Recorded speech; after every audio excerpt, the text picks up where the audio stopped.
Hi అండి, అందరికీ నమస్తే. నేను మీ అను. వెల్కమ్ బ్యాక్ టు నెల్లూరు వారి ఇంటి రుచులు. ఈరోజు వీడియోలో మటన్ కైమాని ఎలా చేయాలో మీతో షేర్ చేసుకోబోతున్నాను. ఈ కైమా మనకి అన్నంలో కానీ, చపాతీలో కానీ, పూరీలో కానీ, దోశల్లో కానీ, దేంట్లోకైనా కానీ పర్ఫెక్ట్గా మ్యాచ్ అవుతుందండి. అంతేకాకుండా ఈ కైమా నాకు చాలా ఇష్టం అండి. అందుకే ఈ కర్రీ చేసుకుంటున్నాను.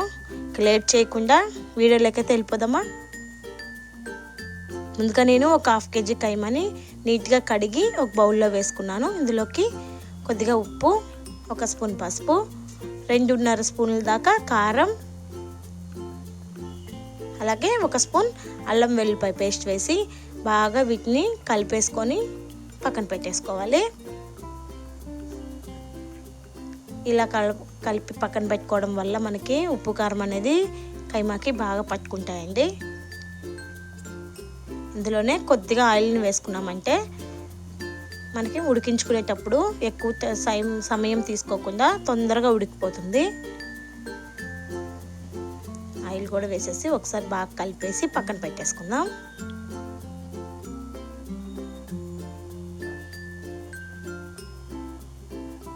ఇప్పుడు స్టవ్ వెలిగించేసుకొని ఒక కడాయి తీసుకున్నాను. అందులోకి ఈ మనం కలిపి పెట్టుకున్న కైమాని వేసేసుకొని ఒక చెంబు నీళ్ళని పోసుకోవాలి. ఉడికించుకోవాలి కదండి, అందుకని నీళ్ళని పోసుకొని ఒకసారి ఇలా కలిపేసి ఇందులోకి ఒక మీడియం సైజు ఉల్లిపాయని కట్ చేసి వేసుకోవాలి.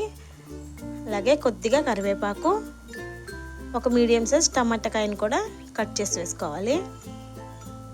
ఈ విధంగా కట్ చేసి వేసుకొని బాగా ఒకసారి కలిపేసి ఒక 15 నిమిషాలు ఉడికించుకున్నామంటే మనకి తొందరగా ఉడికిపోతుంది. మూత పెట్టుకొని ఉడికించేసుకోవాలి. ఈ నీళ్ళన్నీ బాగా ఇంకిపోయేదాకా మనం ఉడికించుకోవాలి.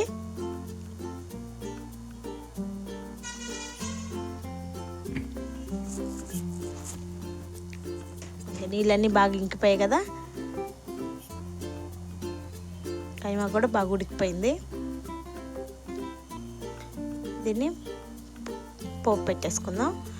ఇప్పుడు స్టవ్ మీద ఒక కడాయి తీసుకొని ఒక టమాటాని, ఒక ఉల్లిపాయని ఈ విధంగా కట్ చేసి చిన్న చిన్న పీసెస్గా వేసుకొని బాగా ఫ్రై చేసుకోవాలి.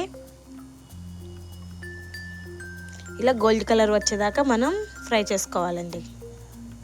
ఇప్పుడు వేగిపోయాయి కదా, ఇప్పుడు ఇందులోకి మనం ఉడికించి పెట్టుకున్న కైమాని వేసేసుకుందాం.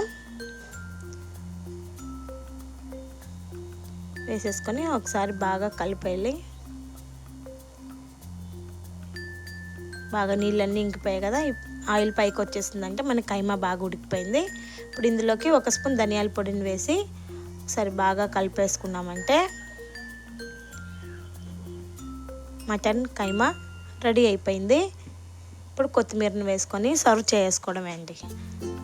చాలా ఈజీగా కూడా అయిపోతుంది. ఎటువంటి మసాలాలు ఎక్కువ వాడని అవసరం లేదు. ఈ వీడియో చూసి మీరు కూడా ఒకసారి ఈ విధంగా ట్రై చేసి ఎలా వచ్చిందో మాకు కామెంట్లో తెలియచేయండి. మరిన్ని రెసిపీస్ కోసం మా ఛానల్ని లైక్ చేయండి, షేర్ చేయండి, సబ్స్క్రైబ్ చేయండి. కొత్తిమీరని వేసేసుకుందాం. Thank you for watching.